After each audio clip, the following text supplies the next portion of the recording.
Ang Ginoo manaa kaninyo. Manausap kanimo. Pagbasa gikan sa Santos nga Ebanghelyo sumala ni Marcos. Himayaon ikaw, O Ginoo. Si Jesus maingon sa iyang mga tinun-an, sa mga adlaw human sa panahon sa kasakitan, mungit-ngit ang adlaw ug dili na mudan-ag ang bulan. Mga hulog gikan sa langit ang mga bituon ug motipas sa ilang naandang agianan ang mga planeta sa kawanangan. Unya diha sa mga panganod makita ang anak sa tao nga moabot nga may gahom ug himaya. Ug suguon niya ang iyang mga anghel ngadto sa tanang suok sa kalibutan aron tigumon ang piniling katawhan sa Dios gikan sa tanang dapit. Kuhain ninyo og pagtulunan ang kahoyng igira. Inig panghumok na sa mga sanga niini og mangudlot na kini inyong masayran nga duol na ang ting-init. Sa samang pagkaagi, inig kakita ninyo nga kining mga butanga nagsugod na sa paghitabo, masayran ninyo nga duol na gayod ang pagbalik sa anak sa tao. Timan kining tanan mahitabo sa dili pa mga matay ang tanang tao nga karon buhi pa.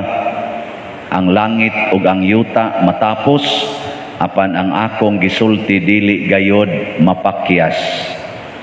Apan walay nasayod kanusa moabot kadtong adlawa o taknaa, bisan gani ang mga anghel sa langit, bisan gani ang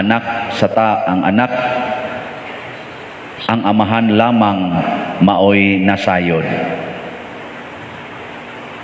Ang Ebanghelyo sa Ginoo. Dayon ikaw, O Kristo.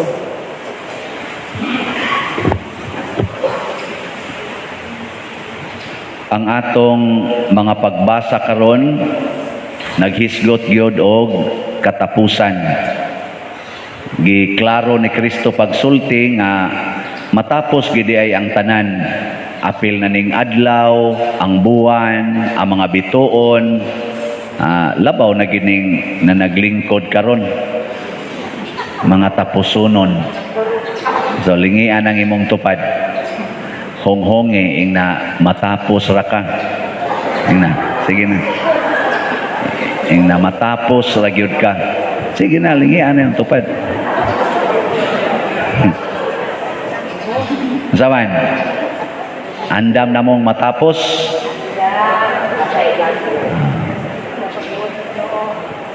Sa unang pagbasa, nindot kaayo ang gibutang o gipakita sa anghel ngadto ni propeta Daniel ug mao sad ni ang gisulti sa mga apostoles tungod sa gisulti sad ni Kristo. Unsa may giingon didto? Inig kamatay na kunos tanan, naa kunoy mabanhaw aron dados langit, naa say mabanhaw aron dadon sa kaulawan nga way katapusan. Unsa man ning kaulawan nga way katapusan? Mao ni ang say gisulting Kristo ani, mao ni ang impyerno.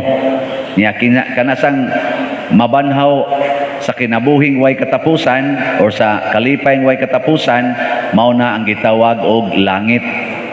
So kitang tanan dinhi sa kalibutan matapos, Pero ang nakalahi kay duna di ay sunod na ay pagkabanhaw. Kaning atong kinabuhi dili matapos. Hukman. Matod pa ni Kristo, tigumo nako ang tanang katawhan ug hukman. Kamoron, mga tapusono naman mo. Tap-tap mamos nyo mga naong. Inig kabanhaw ninyo, asa ka padong, adto sa kaulawan nga way katapusan o sa langit na way kalipay nga way katapusan. Kinsa dinhi ang siguro na nga malangit. Isang kamot. Awa. Kinsa dinhi ang siguro na gyud nga maimpierno. Sa kamot. Kanang tanan nga way siguro pulos na padong sa impierno. Wa may siguro. Nganoan? Kay ang yawa nga maoy prinsipis impierno nga nias kalibutan mangingilad gitawag na siya Prince of Lies. Mangingilad. Unya kung ikaw wa kay siguro asa ka padong, dali kay kang mailad. Pero ko nang muanhis ato din mingon asa man ni San Vicente nya tuwa siya dito dapit sa may sana yung eskwelahan dia San Roque katong dito bas unahan ba katong Montessori ba katong dito bas highway ba San Roque. Oh, San Roque nya moingon ka dito ang imong mapangutanan ang mangingilad ingon asa maning San Vicente kay moadto ko kay mohatag kog slot pila man ka slot imo dayang ihatag ma'am mga 50 ra gud ka slot akong ihatag sa ato pa gadakag 50,000 sa adi ri ma'am ako'y bahala no sakay diri ihatod ti ka dito mosakay ka dili mosakay ka kay ang imong gusto mo rin wa man ka kay siguro nya ditso dahil siya dagan nga to straight ana layo-layo man gud ni ma'am nya liko di ka nga to may bahak nya suoten nga to lataban nga to babaw sa hasan sa Vicente layo kay ni ma'am to nga to abot dito unahan to bungtod padung na tabla mingaw kayo tuliso na ka dito wow na patay ka pero nahibao ka din dong pasakya ko dong adto ko San Vicente iniglahos pala iskina oy hunong sa di ba kato mang iskinaha mo mo toy padong San Vicente ana Pananglitan ron, bana ka. Nya, moingon dayon ka, may mang gakos og babay. Nya, na dayon mo ingon nimo gaksak ko.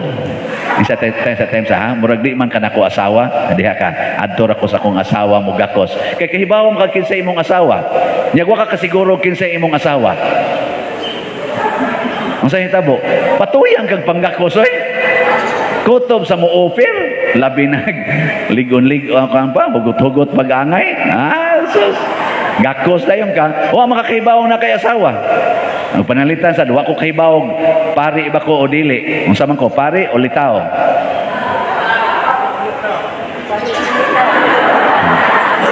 Mga yawa mo. Inyo dyan kong libogon, pari ko di ko ulitaw. Kamu no, inyo kong ingnong ulitaw. Ang ganahan ra ba sa kuwanan?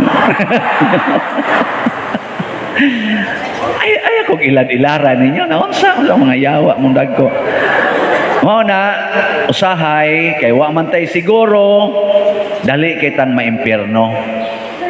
Mao na diri sa atong ikaduhang pagbasa si Kristo paganhin niya sa kalibutan siguro siya kayog unsay iyang misyon.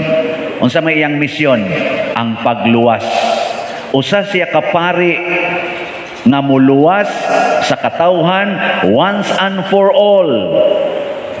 O kahibaw kay siya nga ang kasakit, ang pag-antos o ang pagpakamatay sa cross maoy iyang paagi sa pagluwas. Kahibaw kay siya ana. Mautong pag-ingon ni Peter ba? Di ba padong na sila sa Jerusalem? Inya ingos Kristo, igabot ro nako didto. Ila dayon kong itugyan ngadtos mga pangulos, mga tao, mga pari, nya ila kong patyon, ilansang ko nila sa cross. Apan ay mo kahadlok, ikatulo ka adlaw, mabanhaw ra ko. Si Pedro nga nakahuna-huna nga patyo ng iyang giila nga iyang pangulo, giguroy niya si Jesus nga tos daplin. Ingon siya, Lord, di ko gustong mamatay ka. Ana, unsay gisulti ni Jesus? Ilingi niya si Pedro, in siya, pahawa Satanas, babag ka sa akong dalan. Ano ba? Babag ka sa akong dalan. Niyag na mag-text-text ron ako, magwapa kayo. Father, di ko gustong malunli ka. I'm just here for you. Ako din tiksan, pahawa Satanas, babag ka sa akong dalan. Asam ni kapadong, adtos madre. Ay kog babag-babagi, kay adto kos madre, kay magbisa na miron, ang madre mao'y mo serve. Ana na siya. Ang sam sa din yung unahuna de. Kamo diha. Kahibaw mo unsay makapaimpirno. Kahibaw sa mo unsay makapalangit. Kahibaw manawa. Tanawa. Si Kristo ang iyang kasakit o kamatayon maoy nakaluwas. Ang paglikay ni Judas sa kasakit maoy nakatiwas sa iyang kinabuhi. So naatay mga buhat nga makaluwas, nasa tay mga buhat nga makaimpas. Kaning inyong pagsimba unsa man ni makaluwas, makaimpas. Ngayon, iguli ninyo mga saba mo sa inyong anak dito. Unsa man na? Makaluwas, makaimpas. Impas. Kanang muhog mo sa kolekta, makaluwas, makaimpas. Makaluwas. Ug di mo muhog sa kolekta, makaunsa man na? Kaimpas. Impas. Kanang mo palit mo og slots, makaluwas, makaimpas. Makaluwas. Unsay makalumpas? Makaluwas. Makaluwas na, kaluwas. Kanang di mo palit og slot, unsa man na? Makaimpas. Ambot lang. Natulong ang atong halin sa atong gipamaligya rong bag-ong slot para sa atong once and for all project, gitawag nato ni DOPS SBF MM. DOPS SBF MM. Usa ka semana na natong pamaligya, gamay kay halin.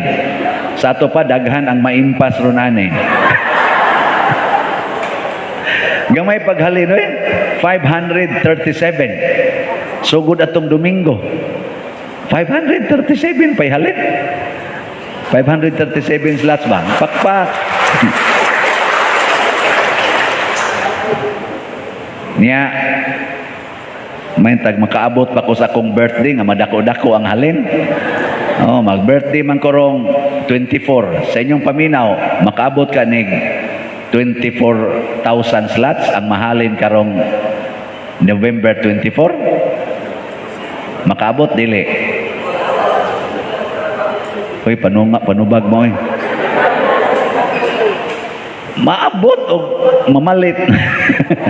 Og mamalit mong tanan, abot niyo 24,000 slots karong inig ka 24 sa November. Sige, atong suwayan. Kaya? Napo kadlaw? Kaya dili? Kaya, oy. Kausara na paliton. Bitaw, na malandong kung sa akong buhaton sa akong birthday para makaluwas, dili makaimpas. Ambot, unsa ni nga challenge sa Ginoo basig maluwas tingali tani. Manghatag ra kuno ko og rice ngadtos mga kabos natong parokyano. Kana bang tag 5 kilo rice kanang naanda nato bang? Inaanaa pag celebrate, ayaw na paghikay-hikay, gawas og naay mo sponsor. Og naay mo sponsor paghikay, og wa gani mo sponsor, ayaw na lang. Nya kanang imong natigom dias kolekta, ihatag na ngadtos mga kabos. Nako tagpila man sad ka kay kita anaanda na to diri 25 ka kabos nga pamilya kada kapilya. Nya og magpista ta atong himoong 50 ka kaning ka pamilya ang atong tagaan kada kapilya. Karon kuno 58 kuno ka kapilya. 58 ka pamilya kada pamilya. Kaya na? Nganong tutok raman mo? Mao nay akong challenge. Makahatag kog 58 ka sanay nga na pack anang 5 kilogram pack rice sa kada kapilya. Naatay 34 ka kapilya nya dinhi sa sentro, equivalent sa ni siya og mga 3 ka kapilya ang iyang mga tao dinhi nga atong hataganan. So mahog nig 37 ka 58. Pilam na tanan? 58 times 37. Di mo kay baw? Kanala niya na. Nauna. Pila? 2,100 at 300. Basta mauna. So, nganong ako man yung gihisgutan? Kana bitang maghuna-huna ta nga mapuslanon ang atong pag-celebrate. Kay usahay god, nag-celebrate ta para sa atong kaugalingon. Ang atong gibuhat para sa atong kaugalingon. Ang atong katagbawan para sa kaugalingon. Dili para sa uban. Di na makaluwas basta para na sa imong kaugalingon. Labi na gyud hasta ang kabtangan sa uban imo pag yung ilogon para sa imong kaugalingon. Mo na nindot kana untang ang tugkaran sa uban imong nindoton tungod kay gusto nimo nga sila marang-arang. Di atong gawas gisugda na nagspalto. Ang nagspalto ana unsa man na makaluwas o maimpas? O may nagkumplituho na ang atong spalto. Okay, buutan na sila. Ilan ang gispalto? Ana, manyag mo sige mo palit og slat. Adili ra na maspalto di ay masiminto na gyud na siya. Di ba? Pero naagi uban nga hunahon kwarta ra gyud. Kwarta ba? Di ko ako ning kwarta, ako ning kwarta. Ang mga bituon, ang adlaw mohonong na nas pagsidlak. Inighunong sa adlaw pagsidlak unsay kapuslanan anang imong kwarta. Ang mga planeta mutipas sa ilang naandang agianan, magkapaking na ning planeta hasta ang earth magkabanggaay na sila, mapulpog na ang tanan unsay kapuslanan anang imong koral o kanang imong yuta o balay. Di ba? Usa na lang yun ang mapuslanon ang imong pagbansay sa kinabuhi nga gibansay ni Kristo, ang imong binuhatan. Mao na lang gid nay mapuslanon ang imong maayong binuhatan. Muna, matud pang Kristo, kung makita ninyo nga manalingsing na ng mga kahoy, padong na ang ting-init. Inigsugod sa kunog hitabo ni ining mga kasamok, kamatay, kagutom, kana mga tilimadon diyas langit, panagunay ug away, kaning mga pandemya, mga linog, gubat, inigabot kuno ani, mao na nay timaan nga duol na ang katapusan. Naa na ba tay pandemya karon? Naa na naigubat? Na nagunay away? Ang mga pamilya kuno mag-unay away na nanay mga tilimadon sa langit na ay daghan sa ato pa hapit na. Nya kay hapit naman ang atong buhaton maayong buhat. Ako sad 58 nako kung moabot ko karumpit sa 24 hapit na. Di ba? Kana mga 58 karon hapit na. Ako gingimisahan diya gabi si Jilin. 36 pa lang. Ako 58, 36 gani humana unsa nakamo diha nga labaw pa mamos nako gani usahay. So mga tiwasono na kay mo. Onya kay hapit naman mag-double time tag trabaho aron ta malangit. Biyai ang sala, biyai na ng imong personal nga katagbawan. Biyai na ng imong paghatag og kasamok dihas agianan. Ayaw na mog parking anang mga daan nga agianan. Pag-antos og panpan dito sa kilid sa imong balay, dito i-parking ang imong multicab o imong sakyanan. Ayaw na agianan aron ka maluwas. Nga ang muagi sad maluwas. Kanang inyong mga koral na kilid sa daan, gub-an na iatras na nag mga 1 meter labing gamay. Aron nga maluwas ang agianan. Ikamatay nimo didto, imbis ang langit sirado, iatras nag 1 meter. Si San Pedro ba, iyang gisiradan kani si ano ni kuana ni sirado ning langit ani. Pag sirado, oy ana man nya kana agianan diha yung pader pila may atong iagi ani private man ni 3 metros lang ako himuala ng 5 meters mo na agianan ngadto dini atras og 2 metros dito sirado na siya no igsirado nyor giatras ra bag 2 metros ablihig 2 metros so dai ko ngadto nindog na tayo. Nagato ako sa Dios Amahan, makagagahom sa tanan, magbubuhat sa langit ug sa yuta, ug kang Hesukristo iyang anak nga bugtong Ginoo nato, nagipanamkon sa lalang sa Espiritu Santo, di anak ni Maria nga Birhen, gisakit sa sugo ni Poncio Pilato, gilansang sa krus, namatay ug gilubong, mikonsad sa mga minatay, sa ikatulo ka adlaw nabanhaw, mingsaka sa langit ug nagalingkod sa tuo sa Dios nga Amahan, makagagahom sa tanan. Gikan didto mobalik siya aron paghukom sa mga buhi ug sa mga minatay.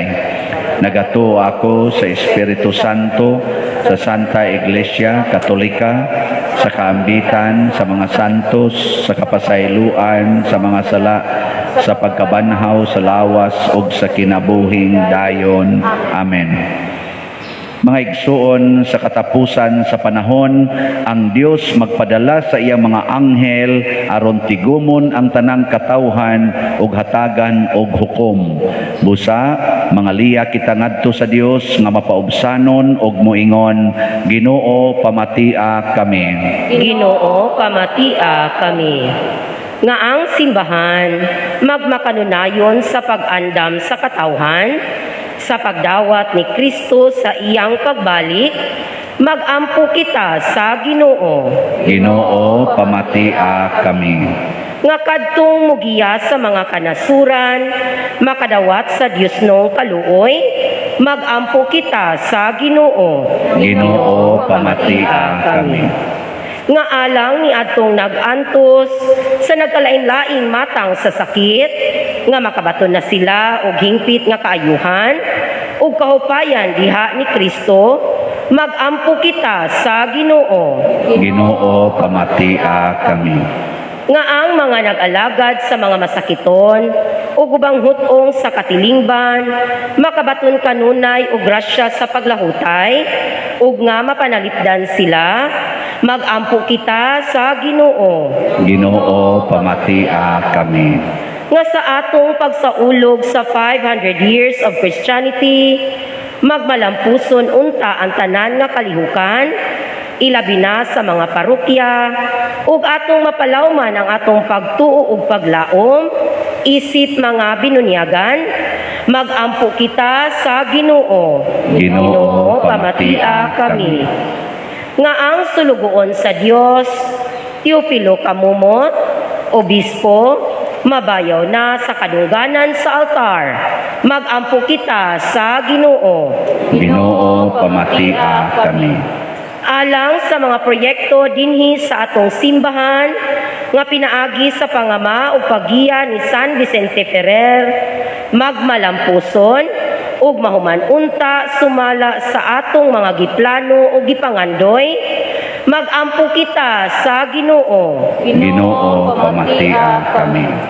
Alang sa tanang mga benefactors o donors sa atong simbahan, nga mihatag og pinansyal ug lain-laing hinabang, ug alang sa mga nagtrabaho dinhi sa atong mga proyekto, nga hatagan unta sila sa Ginoo ug daghan pang mga grasya sa ilang kinabuhi, malikay sila sa mga kadautan, ug mulampos unta ang tanan nilang mga paningkamot, magampo kita sa Ginoo. Ginoo pamatia kami. Nga ang mga nangamatay, mabanaw ngadto sa kinabuhing dayon o himaya, Magampo kita sa Ginoo. Ginoo, pamatia kami. Dios, ang among amahan ug maluluyon nga Dios, nadawat na namo ang daghang mga grasya. Hatagi kami sa mga grasya nga among gikinahanglan sa kaluwasan, kining among gipangamuyo pinaagi ni Kristo nga among Ginoo. Amen.